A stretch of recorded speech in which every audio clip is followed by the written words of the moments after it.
ketua kelompok. Adapun anggota saya yaitu perkenalkan, nama saya Eni Nabila, saya Kasia Susianti.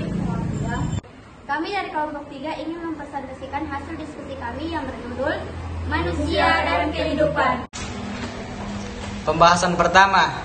A. Perjalanan hidup manusia dari alam ruh hingga akhirat. 1. Alam ruh. Hidup manusia dimulai dari alam ruh, waktu di mana Allah mengumpulkan semua ruh manusia akan diturunkan ke bumi. Kedua, alam rahim.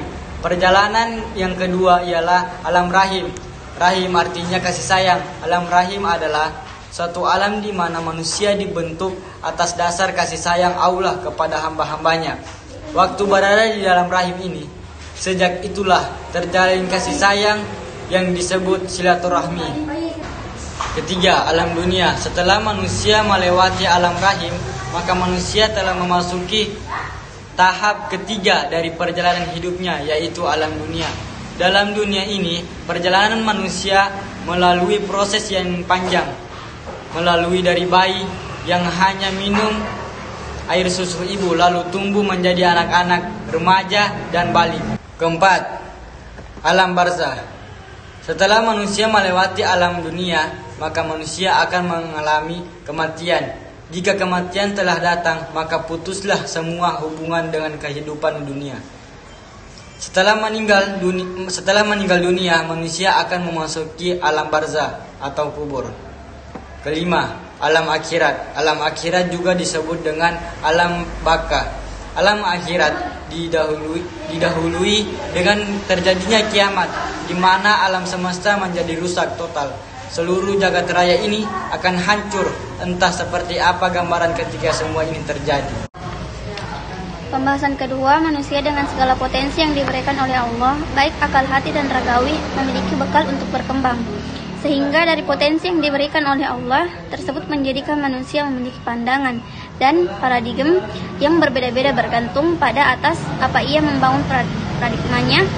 Setiap aliran dan pemikiran manusia melahirkan pandangan tentang kehidupan yang berbeda, baik komunis, ateis, agamis, pluralis, materialis, dan lain sebagainya.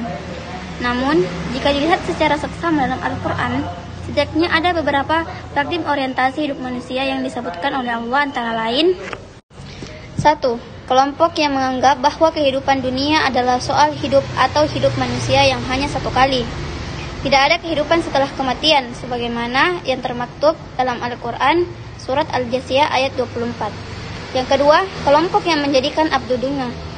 Mereka mengajar kehidupan dan kebahagiaan material dunia, namun lalai tentang bekal kehidupan akhirat. Meskipun pada hakikatnya mereka tahu akan adanya konsekuensi kehidupan di akhirat. Quran Surah Al-Humazah ayat 1-4. Yang ketiga, kelompok yang mengintegrasikan antara kehidupan dunia dan akhirat yang seimbang. Orang yang demikian menjadi dunia sebagai sawah ladang untuk bercocok tanam dan hasilnya akan dinikmati di akhirat nanti. Mereka beranggapan bahwa dunia hanyalah sebagai tempat persinggahan. Quran Surah Al-An'am ayat 32. Pembahasan ketiga, tujuan penciptaan manusia. Manusia diciptakan Allah Subhanahu wa Ta'ala, bertujuan diantaranya adalah untuk beribadah kepadanya dan menjadi khalifah Allah Subhanahu wa Ta'ala di muka bumi. Dalam menjalankan kedua misi tersebut, manusia juga diberi beban yang cukup berat, yaitu berupa amanah atau beban taklif. Selanjutnya, fungsi penciptaan manusia. Fungsi penciptaan manusia ada 3, yaitu 1. Fungsi utama sebagai hamba Allah untuk mengabdi kepadanya. 2. Fungsi fungsional sebagai khalifah di muka bumi. Dan yang ketiga, fungsi operasional sebagai memakmurkan bumi atau taklif. Pembahasan keempat, yaitu hidup sukses dalam pandangan Al-Quran.